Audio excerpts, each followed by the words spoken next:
আসসালামু আলাইকুম আরহামাতুল্লাহ। সন্দেহ একটি মারাত্মক রোগ।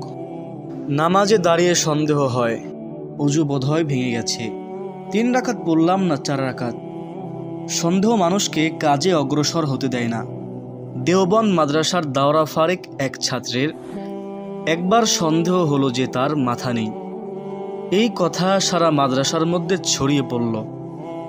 ব্যাপারটি মাদ্রাসার শিক্ষক হজরত মাওলানা ইয়াকুব সাহেব রহমাতুল্লাহি আলাইহির কানে গেল।